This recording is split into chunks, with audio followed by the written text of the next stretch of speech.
Саламатсыздарбы студенттер? Биз адаттагыдай эле экологиянын негиздери боюнча сабагыбызды баштайбыз. Бүгүнкү биздин экологиялык негиздери боюнча сабагыбыздын темасы азыркы экологиялык көйгөйлөр жана алардын чечүүнүн жолдорун кармакчыбыз. Бүгүнкү сабактын жүрүшүндө эмнелерге токтолобуз?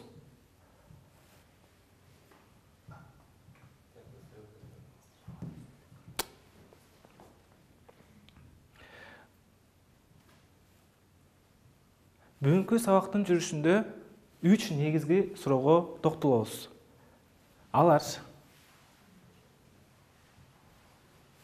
экология илими жана анын максаттары, экологиялык көйгөйлөрдүн бүгүнкү күндө келип чыгышы жана экологиялык көйгөйлөрдүн алдын алуу чаралары тууралуу бүгүнкү сабагыбыздын жүрүшүндө билмекчибиз. Алгач балдар, биз экология илими тууралуу билип кетели. Экология илими 1866 жылы немис окумуштуусу Геккель тарабынан илимге киргизилген. Экология илими эмнени окутуп үйрөтөт? Экология илими бул тирүү организмдердин тиричилигинин шартын изилдөөчү жана организмдер менен чөйрөнүн ортосундагы өз ара байланышын изилдеген илим. Башкача айтканда балдар, экология эки сөздөн келип чыккан десек болот. Ойкос бул жашаган жер, үй, экоду эко жашаган жер, үй деген түшүндүрөсө, ал эми логос илим деген түшүндүрөт. Башкача айтканда, биздин жашаган жерибиз бул жер планетасы эмеспи? Ушул жер планетасындагы ар кандай экологиялык көйгөйлөр келип чыкса, ошолордун бардыгын экология илими окутуп үйрөтөт десек болот. Мынакей алдыңарда ошол немис окумуштуусу Геккелдин сүрөтү турат. Эми балдар, экология илиминин негизги максаттарына токтололу. Бул жерде экология илиминин негизги максаттары бүгүнкү күндөгү болуп жаткан экологиялык кырдаалдарды, көйгөйлөрдү чечүүнүн жолдорун карайт. Бүгүнкү күндө акыркы күндөрдө аябагандай илим техника өнүккөнүн натыйжасында, завод, фабрика ар кандай курулуштардын натыйжасында бүгүнкү күндө экология илими аябагандай актуалдуу көйгөй болуп эсептелип атат. Себеби бүгүнкү күндө ар кандай абанын булганышы жана башка көптөгөн кесепеттердин натыйжасында жаратылыш булганууда. Ошолорду кантип калыбына келтирсе болорун экология илими окутуп үйрөтүүдө бүгүнкү күндө. Анда эмесе балдар, ушул акыркы күндөрдө кандай экологиялык көйгөйлөр болуп аткандыгын видеодон да көрүп кетели силер менен. Жер шарынын жаратылышында чоң өзгөрүүлөр болууда. Түштүк-чыгыш Азияда топон суу кырсыктары, Жапониядагы жер титирөөлөр, Батыш Европадагы, Америка материгиндеги айрым өлкөлөрдө шамал, суу каптоолору жүрүүдө. Түштүк-чыгыш Азиядагы топон суу кырсыгы дүйнө коомчулугунун көңүлүн бурду. Бул кырсык 160 миңге жакын адамдын өмүрүн кыйып, миллиондогон чыгымдарды алып келди. Ал эми Батыш Европанын айрым өлкөлөрүндө суу каптоолор болуп, катуу бороон чапкындар жүрүүдө. Экологиялык көйгөйлөр. Негизинен глобалдык экологиялык проблемалар глобалдык, региондук жана улуттук деңгээлде бөлүнүп калат. Ага дүйнөлүк океандын булганышы, минералдык ресурстардын түгөнүшү, озон катмарынын тешилип жаткандыгы, парниктик эффект, кислоталуу жаан-чачын, чөлдөшүү, топурак кыртышынын деградациясы, токойлордун жоюлуусу, радиоактивдүү булгануу, кен таштандыларын сактоо проблемалары, эл аралык куурап бараткан Арал деңизи, Чернобылга окшогон апаттуу аймактардын пайда болушу, айрым лепидодендрон, сигиллярия сыяктуу өсүмдүктөрдүн жоголуп кетүүсү, ошол эле учурда мамонт, тур, стеллер уyu, баштыкчан карышкыр, друнт, саякатчы көчкөн, Каролина тоту кушу сыяктуу жаныбарлардын түрлөрүнүн жоголушу, кылым оорулары деп айтылган айык кыз, спид, рак, жугуштуу эпидемиялар сыяктуу дарттардын келип чыгышы глобалдык экологиялык проблемалар болуп эсептелет. Адамзат акыркы 50 жылда жер планетасына бул көрбөгөндөй өзгөрүү алып келди. Адам өз кызыкчылыгы үчүн жаратылыштын кооздугун талкалоого. Жаратылыштын эң биринчи душманы адам деп бекеринен айтылбаса керек. Ушул убакка чейин болгон экологиялык катастрофалардын баары адамдар тарабынан жасалып келген. Кээ бири жөн гана эрежени сактабагандыктан болсо, кээ бири жаратылыштын кырсыктарынан болуп. Мынакей балдар ушундай бүгүнкү күндө экологиялык көйгөйлөр келип чыгып атат. Эми кененирээк дагы токтолуп кетели. Бүгүнкү күндө жаңы эле айтып кетти, экологиялык көйгөйлөрдүн бирден бир себептери бүгүнкү күндө озон катмарынын жукарышы. Баардыгыбыз жакшы билгендей эле, жер планетасынын сыртынан озон катмары капталып турат. Ошол озон катмарынын бүгүнкү күндө жукарышынын эсебинен ар кандай экологиялык көйгөйлөрдүн келип чыгып атат. Себеби ушул канчалык озон катмары жукарган сайын бүгүнкү күндөгү күндүн аябагандай өтө ысып кетиши, же болбосо кыш мезгилинде күндүн төмөндөп кетиши, аба ырайынын төмөндөп кетиши бул ушул эң бирден бир себеби бул озон катмарынын жукарышынын эсебинен келип чыгып атат. Кандай деп ойлойсуңар силер? Озон катмарынын жукарышында эмне себеп болууда деп ойлойсуңар? Себеби озон катмарынын жукарышы бирден бир себеби эмнеде? Озон катмарлардын жукарышы, мен ойлойм, бул ракеталардын учканы деп, анткенде ракеталар учканда озон катмарды тешип өтөт, ошондо алар жукара түшөт деп ойлойм. Жакшы, азаматсыңар. Адам баласы ракеталар учурганын натыйжасында озон катмары тешип өтөт да. Мен ойлойм, бул озон катмарынын жукарышынын бирден бир себеби бул абанын булганышы. Азыркы тапта ар кандай нерселерди жагып, кара түтүндөрдү жайылып жатпайбызбы? Ошол себептен түтүндөрдөн. Менин оюм боюнча озон катмарлары океандардын жалпысынан эле суулардын азайышынан деп ойлойм. Суулар азайып, кургакчылык көбөйгөнү пайда болот. Азаматсыңар, чын эле бүгүнкү күндө озон катмарында ар кандай тешиктердин пайда болушу дагы туура айтып кеттиңер. Бул ракеталардын учурушунун негизинде дагы ушул озон катмарында ар кандай тешиктер пайда болуп, ал жерден күндөн келген ультрафиолет көк нурлар ошо тешик аркылуу өтүп келип, анан бүгүнкү күндө биздин жер планетасында өзгөрүүлөр жүрүүдө экен. Аны эми кийинки дагы бир экологиялык көйгөй балдар, бул баарыбыз бүгүнкү күндө ушуга туш болуп келе жатабыз, бул атмосферанын булганышы. Бул биздин Кыргызстанда дагы эң бирден бир көйгөй ушул атмосферанын булганышы болууда да. Себеби атмосферанын булганышы эмне себептен келип чыгууда? Бир канча себептер бар. Биринчи эле бул биздеги жылуулук электростанциялардан чыккан кыш мезгилинде аябагандай көп санда түтүн бөлүнүп чыгат, баарыбыз жакшы билгендей эле. Андан сырткары башка өнүккөн мамлекеттерде, кээ бир мамлекеттерде атомдук электростанциялар бар. Ал жерде дагы көптөгөн абага зыяндуу делген түтүндөр бөлүп чыгууда да. Андан кийин баарыбыз жакшы билген бул автомобилдерден, транспорттардан бөлүнүп чыккан уулуу газдар, түтүндөр дагы бул биздин экологияга терс таасирин тийгизүүдө.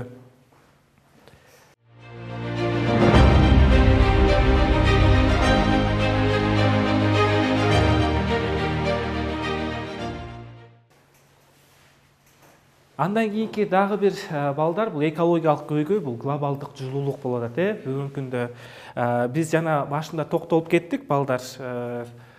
Озон катмарынын жукарышынын натыйжасында күндөн келген ультра көкфиолет көк нурлар дагы жерге таасирин тийгизип, жерде бир учурларда катуу ысытып ийсе, ал эми айрым кыш мезгилдери катуу суук болуп атат. Ушулар деле биздин глобалдык жылуулукка алып келүүдө.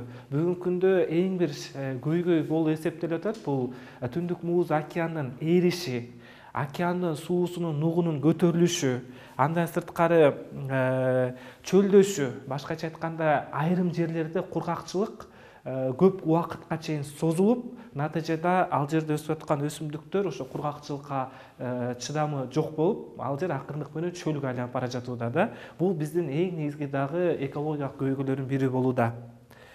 Андан кийинки дагы экологиялык бул кислоталык жаан дейт. Кислоталуу жаан балдар, бул сүрөттөн көрүнүп тургандай эле завод, фабрикалардан ТЭЦтен чыккан түтүндөр, машиналардан чыккан түтүндөр башка жака абага чыгып учуп кетпейт экен. Ал кайра эле булутка барып кошулат экен дагы, жаан менен булутка мынакей бул жерде көрсөтүлүп атат. Кайра эле булут менен пайда болуп, ошол жерде жаандын таасири астында кайра эле каяка түшөт? Биздин жерге түшөт дагы. Натыйжада кислота пайда болуп, жаан кислотага айланат экен дагы. Анан жерде келип түшкөндө өсүмдүктөрдүн куурашына, андан сырткары бул жерде өсүп аткан жашыл зоналарды жок кылып коюшу мүмкүн экен. Эми ошонун кийинкисине токтолуп кетели. Дагы бир бул экологиялык көйгөйлөрдүн бири балдар. Бул суунун жана океандардын булганышы. Бул эң бир көйгөй болууда. Бүгүнкү күндө биздин Кыргызстанда деле ичүүчү таза суунун жетишсиздиги же болбосо дүйнөлүк экологиялык көйгөйдү ала турган болсок, бул жерде океандардын, деңиздердин жана башка суулардын булганышы. Бул жерде ошо сүрөттөр келтирилип атат. Кээ бир айрым өлкөлөрдө таштандыны иштетип кайра чыгаруучу заводу жок болгондуктан алар таштандыларды пресстеп туруп эле алар океанга таштап салышат. Жана саркынды суулар болот. Мисалы биз күнүмдүк турмушта колдонуп аткан суулар, саркынды суулардын бардыгын ошол океан менен чектешкен мамлекеттерде ал түзмө-түз эле ошол кир сууларды океанга куюу менен биз бүгүнкү күндө океандарды булгап жатабыз.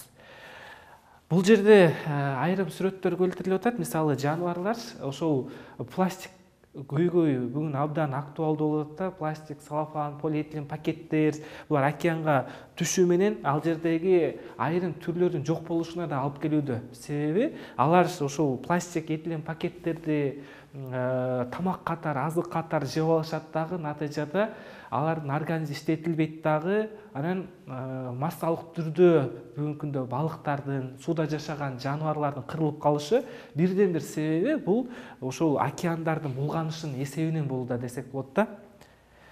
Дагы бир экологиялык көйгөй балдар бул топурактын курамынын бузулушу.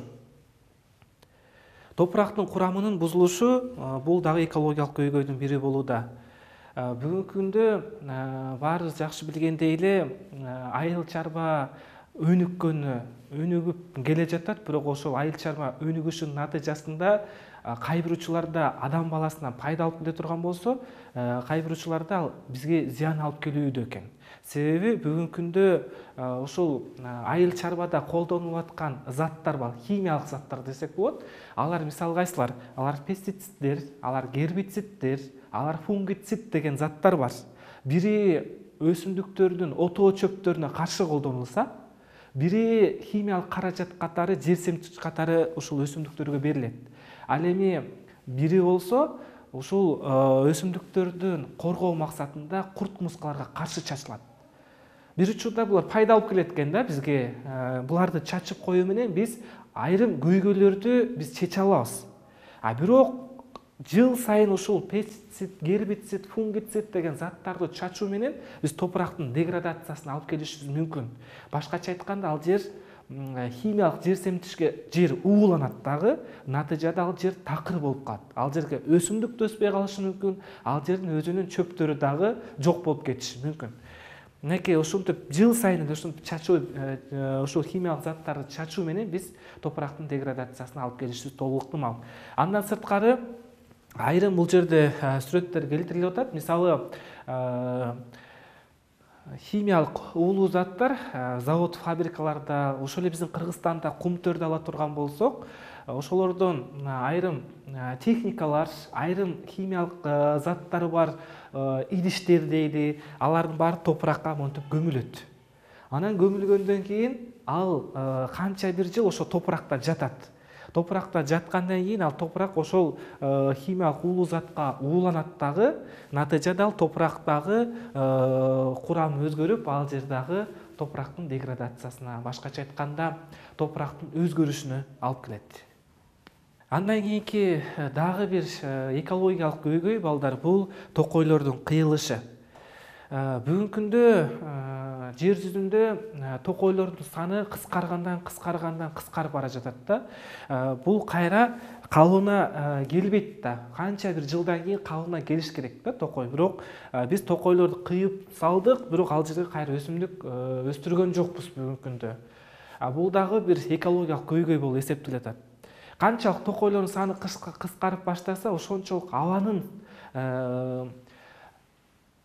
курамы, башкача айтканда, таза аба жетишсиз болуп баштайт. Башкача айтканда, атмосферанын дагы курамы өзгөрөт десек болот да.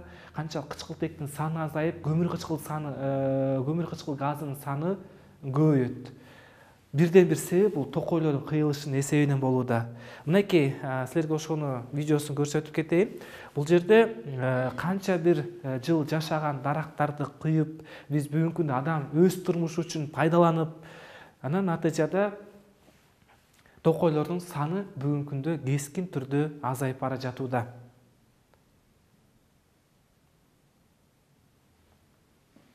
Бул жерде канча бир жыл жашаган токойлорду биз кыйып таштасак, бул биздин өзүбүзгө гана терс таасирин тийгизет.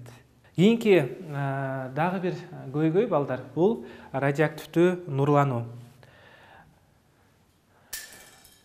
Айрым завод фабрикаларда, ошол эле атомдуу электростанцияларда же болбосо уран чыкчы фабрикаларда ушундай радиоактивдүү нурлар бөлүнүп чыгууда. Бүгүнкү күндө биз колдонуп жүргөн уюлдук телефондордон деле ушундай радиоактивдүү нурлар бөлүнүп чыгат дагы, бул биздин ден соолугубузга гана терс таасир тийгизет. Биздин Кыргызстанда дагы ушул радиоактивдүү нурлар сакталган жерлер бар. Ал жерлер дагы бүгүнкү күндө ошол жерде жашаган адамдарга терс таасирин тийгизип келүүдө да. Бул дагы экологиялык көйгөй болуп эсептелет.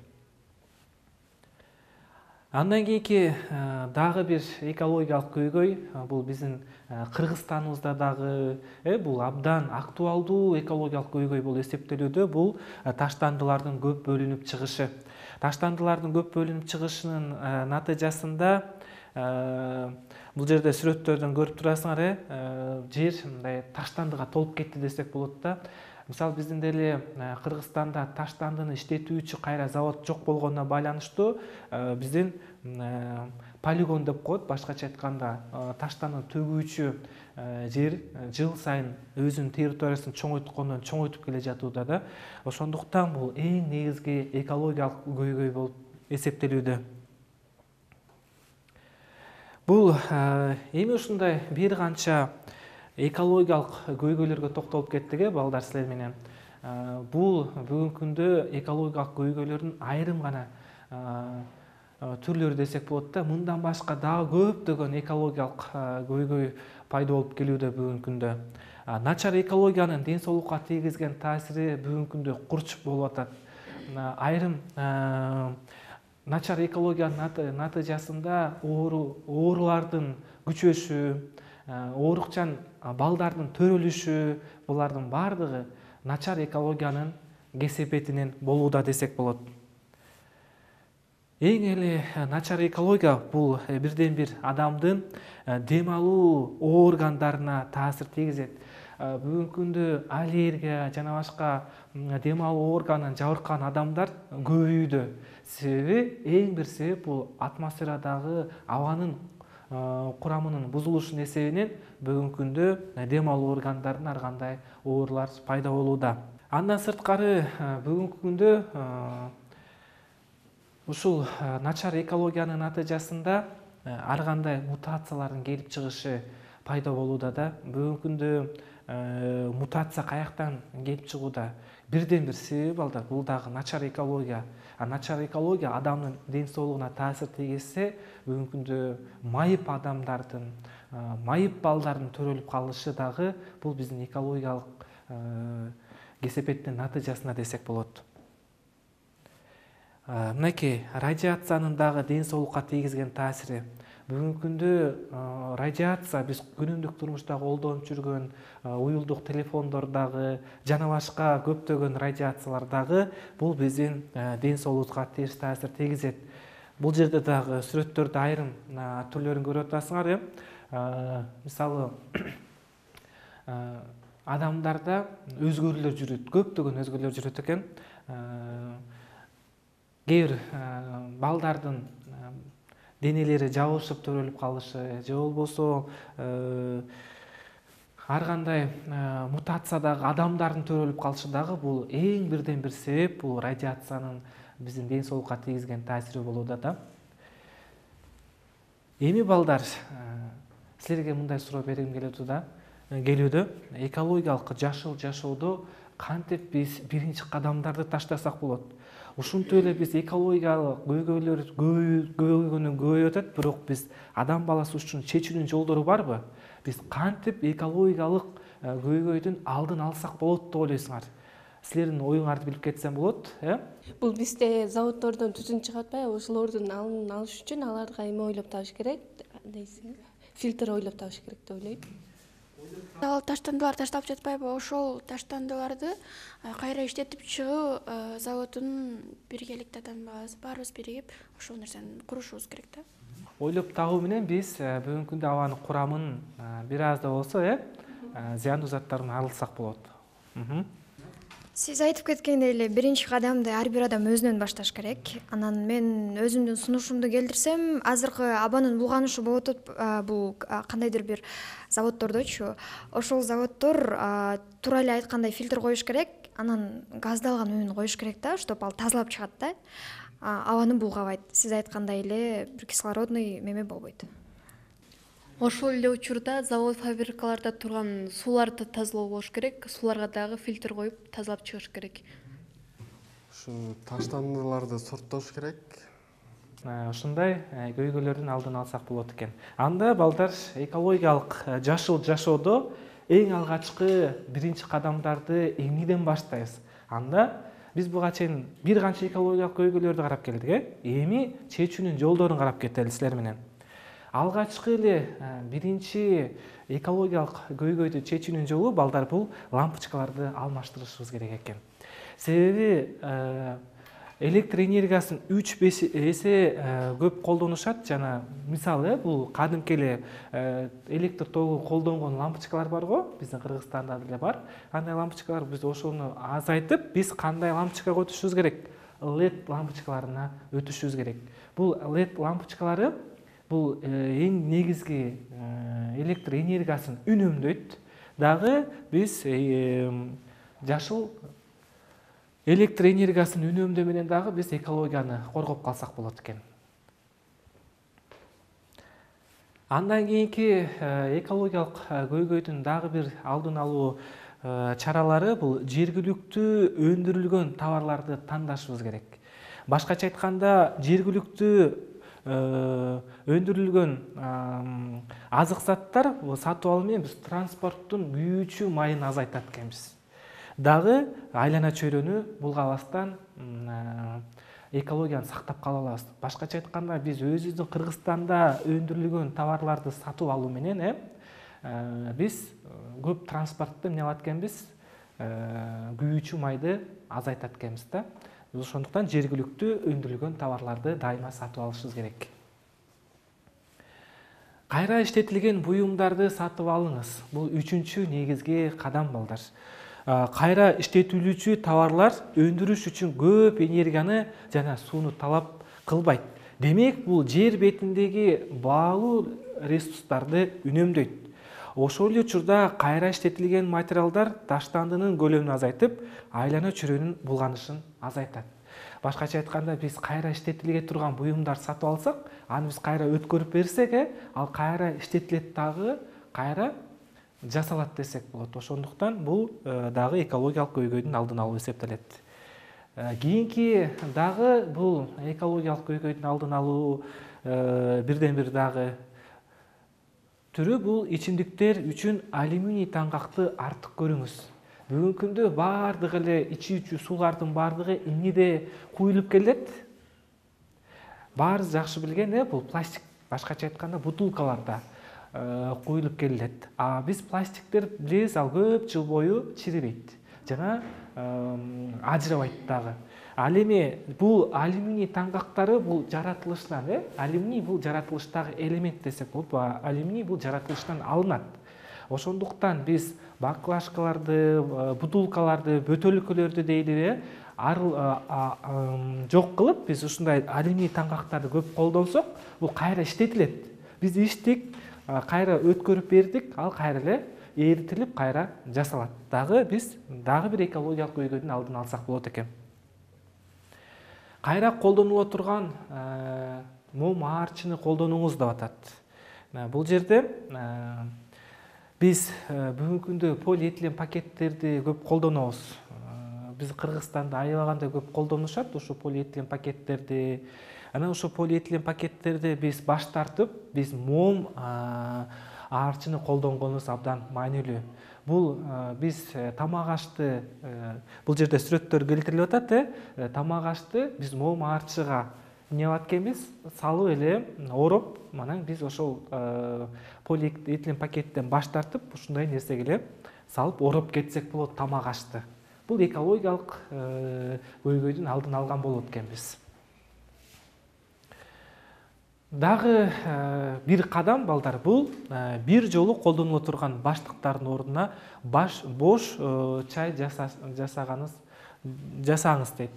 Себеби балдар, бул жерде биз баарыбыз жакшы билебиз, бүгүнкү күндөгү чай, бир жолу колдонулуучу чайлар бул дарактардан деле жасалат.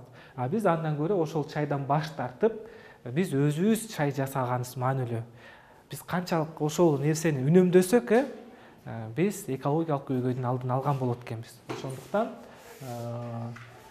ушул экологиялык көйгөйдүн алдын алуу. Дагы экологиялык көйгөйдүн алдын алыш үчүн балдар биз банкоматта чекти басып чыгаруудан баш тартканыбыз абдан маанилүү. Эми бизге чек керек, бирок бүгүнкү күндө чектерди биз электрондук түрдө өткөрсөк болот да. Биз банкоматтардын жанына барып калсак, ал жерде бир канча чектердин жатканын көрөбүз. Ошондуктан балдар биз чектен баш тартканыбыз абдан маанилүү, себеби ошол чектен деле баш тартсак, бир канча дарактардын кыйылышын сактап кала алат экенбиз да. Ошондуктан бул дагы экологиялык көйгөйдү чечүүнүн бирден бир жолу десек болот. Супермаркеттен желим баштыктардан баш тарттыңыз дейт. Айрым өнүккөн өлкөлөрдө ушул желим баштыктарды баш тартышкан десек болот, себеби алар толук кандуу эко пакет деп коет да. Башкача айтканда биздин Кыргызстанда дагы супермаркеттерде ушуга өттү. Полиэтилен пакеттерден баш тартып, биз бүгүнкү эко пакеттерге өтүшүбүз керек. Эко пакеттер балдар булар крахмалдан жасалат, канча бир күнгө чейин сакталат. Эгерде сыртта жатып, абада жатып кала турган болсо, алар өзү эле чилип жок болуп кетет. Ошондуктан биз бүгүнкү күндө эко пакеттерди колдонуп, жана полиэтилен пакеттерден арылып, ушундай кагаздан жасалган пакеттерге өтүшүбүз керек.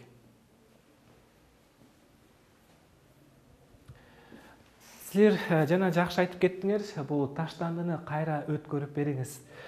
Биздин Кыргызстанда деле ушул таштанды маселеси курч болууда. Ушул таштандыларды кантип арылабыз деген жолдорду да бүгүнкү күндө иштеп келүүдө. Эң негизги таштандыларды кайра иштетүүгө өткөрүп берүү менен биз таштандылардын көлөмүн азайтсак болот.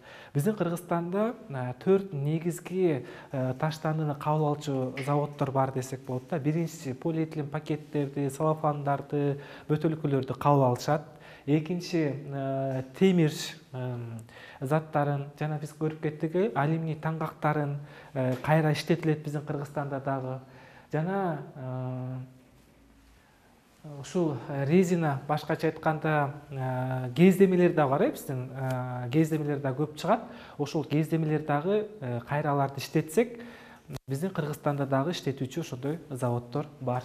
Бул жерде көрүп тургандай эле сүрөттөрдө биз ар бир таштандыны биз өзүнчө бөлүштүрсөк, биз экологиялык көйгөйдү чечкен болот экенбиз. Бул жерде белги турат, балдар, 3 белги турат. Бул өндүрүү, колдонуу жана кайра өткөрүп берүү дегенди түшүндүрөт. Биз кайра өткөрүп берүү менен биз экологияны көйгөйлөрдүн алдын алган болот экенбиз. Дагы бир экологиялык көйгөйлөрдүн алдын алуу, балдар, биз бул шамал энергиясын пайдалануу. Биз бүгүнкү күндө бир гана тармакты карап отура бербешибиз керек да. Биз экологиялык көйгөйлөрдүн алдын алыш үчүн биз шамалдын энергиясын дагы алсак болот. Шамалдын энергиясы кайра жаралуучу энергия болуп саналат. Биз айлана чөйрөнү сактоого салым кошот, жана баягы биз айтып кеткендей, озон катмары үчүн зыяндуу газдарды эмне кылат экен? Бөлүп чыгарбайт экен, дагы натыйжада парник эффектини басаңдашына өбөлгө түзөт. Биздин Кыргызстанда дагы ушундай шамал энергиясын куруу боюнча долбоор ишке ашып жатат десек болот. Балыкчыда ушул шамал энергиясын өндүрүү боюнча атайын ушундай долбоор ишке ашып жатат десек болот. Дагы бир энергияны биз пайдалансак болот, бул күндүн энергиясын пайдалануу. Күндүн энергиясын пайдалануу менен дагы биз бүгүнкү күндө экологиялык көйгөйлөрдүн чечкен болобуз. Биз жаратылышта күндүн энергиясы, шамалдын энергиясын алуу менен дагы биз өзүбүздүн үйүбүзгө керектүү техникаларды жылытып же болбосо колдонсок болот. Жана силер абдан жакшы айтып кеттиңер, балдар. Бул калктуу пункттарда жана ага жайгашкан аймактарды жашылдандыруу. Канчалык жашыл зона көп болсо, бул биздин ден соолугубузга оң таасир тийгизет. Канчалык жашыл зонада жашыл дарактарды көп тиксек, биздеги абадагы атмосферанын курамындагы көмүр кычкыл газынын санын азайтсак болот. Ошондуктан балдар, биз калктуу пункттарда, ошол эле биздин борбор калаабыз Бишкекти дагы жашылдандырып, көрктөндүрүү менен дагы биз экологиялык көйгөйдүн алдын алган болот экенбиз. Жана бүгүнкү күндө бул биздин Кыргызстанга дагы бул техника келип жетти десек болот. Бардык транспортторду газ, электр энергиясы менен гана жүрүүчү биз транспорттарды колдонушубуз керек. Бул транспорт чынында кымбат, бирок мен ойлойм, канча бир жылдан кийин биздин Кыргызстанда дагы ушул транспорттор көбөйүп, биздин Кыргызстанда дагы экологиялык көйгөй дагы чечилет деген. Себеби бул транспорттор күйүүчү майды колдонулбайт дагы, абага зыяндуу газды эч кандай бөлүп чыгарбайт. Бул экологиялык жактан эң таза болуп эсептелет. Бизде бир гана планета бар, балдар. Мен сөзүмдүн аягында жыйынтыктасам, бизде бир гана планета бар. Бул биздин жер планетабыз. Башка жерде жашоо жок билгендей эле, башка бир да планетада ушундай кооз, уникалдуу жаратылышы бар планета жок. Ошондуктан ушул планетаны биз сактап калышыбыз керек. Ушул планетаны биз көрктөндүрүп, таза кармашыбыз керек. Ошондуктан биз ага жакшы мамиле кылсак, ал бизге жакшы мамиле кылат. А эгер жок болсо, анда жакшы айлананы карап эмне болуп жатканын көрөбүз. Биз бүгүн көрүп жатабыз, адам баласы кандай жаратылышты булгап жаткан. Ошондуктан келгиле балдар, мындан ары дагы жашыл экологияга дайыма кадамдарды таштап, ар бирибиз экологияга салым кошо берели.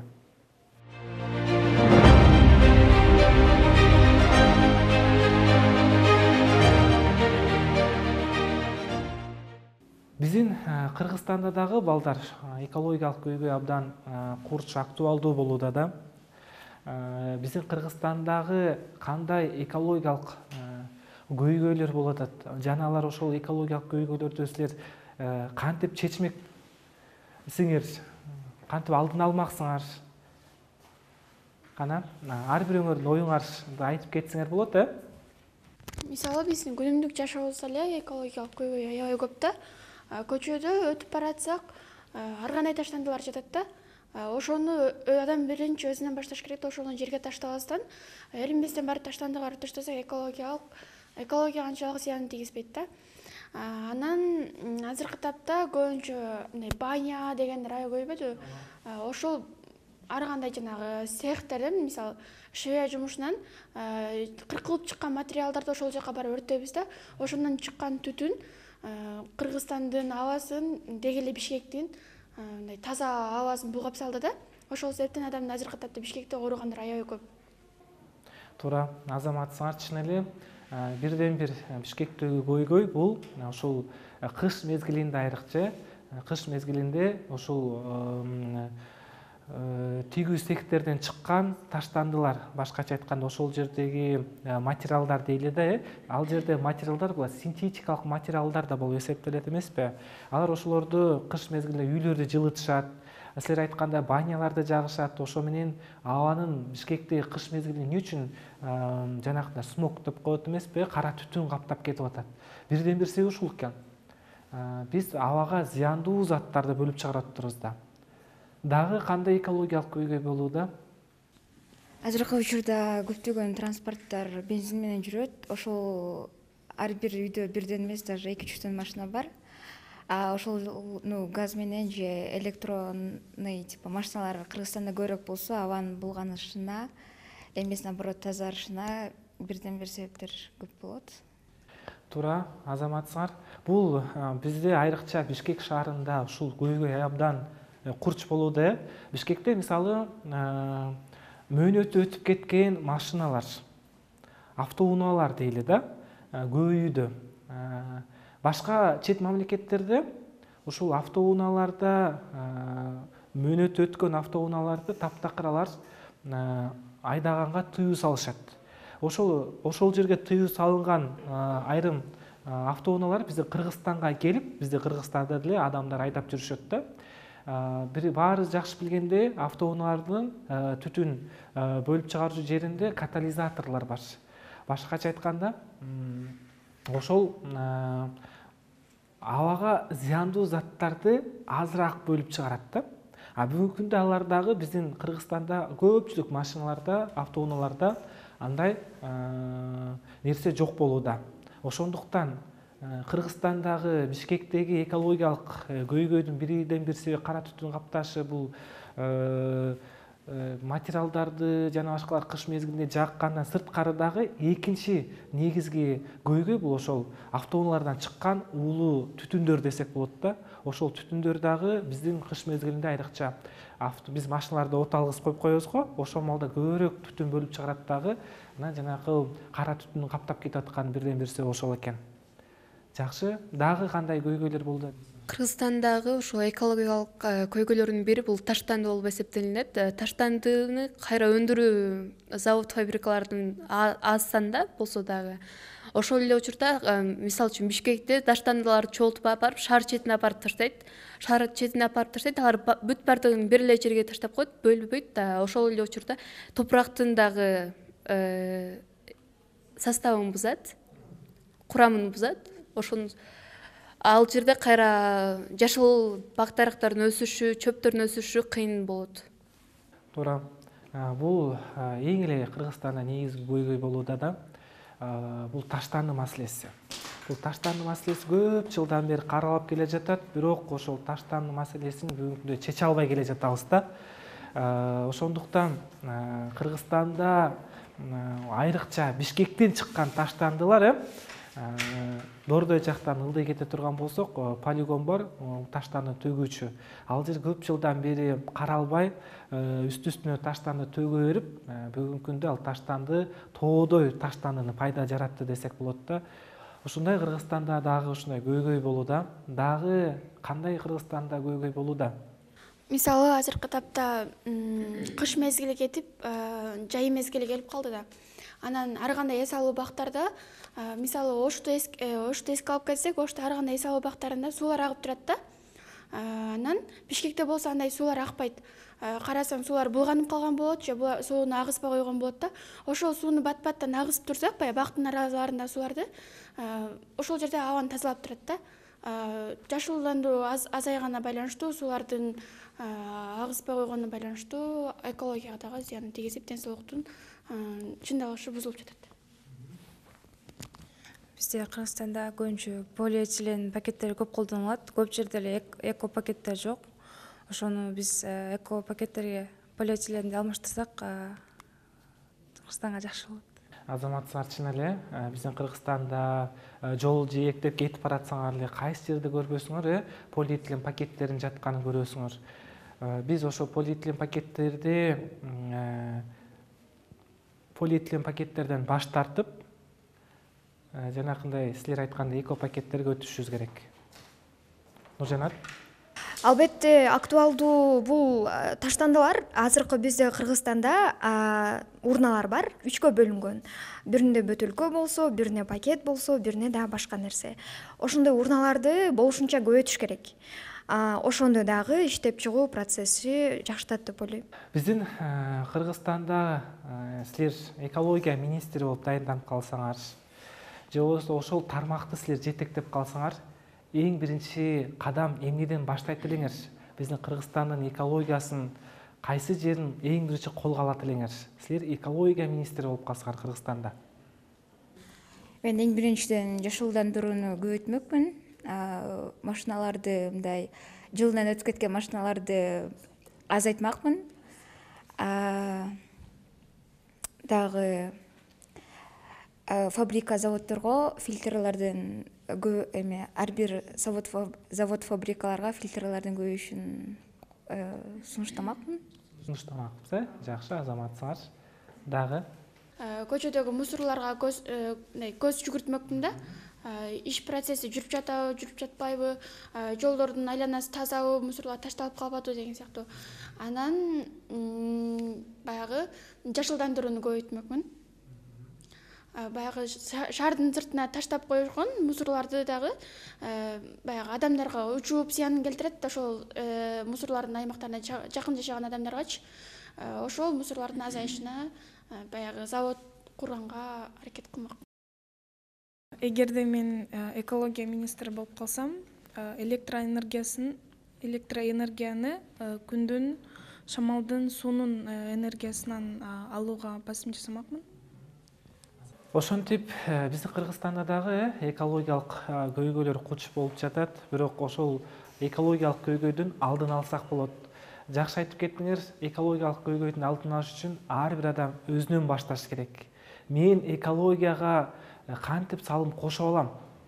Мен Кыргызстанга кантип салым кошуп, Кыргызстандын экологиясын, дүйнөлүк экологиядагы, дүйнөлүк мамлекеттердин арасында эң таза мамлекеттин катарына киргизем деп, ар бир адам өзүнөн башташ керек. Ошондуктан келгиле балдар, дайыма жашыл жашоодо, дайыма жаркырата жашап, экологияга салым кошуп, ар бирөөбүз өз милдетибизди аткара берели.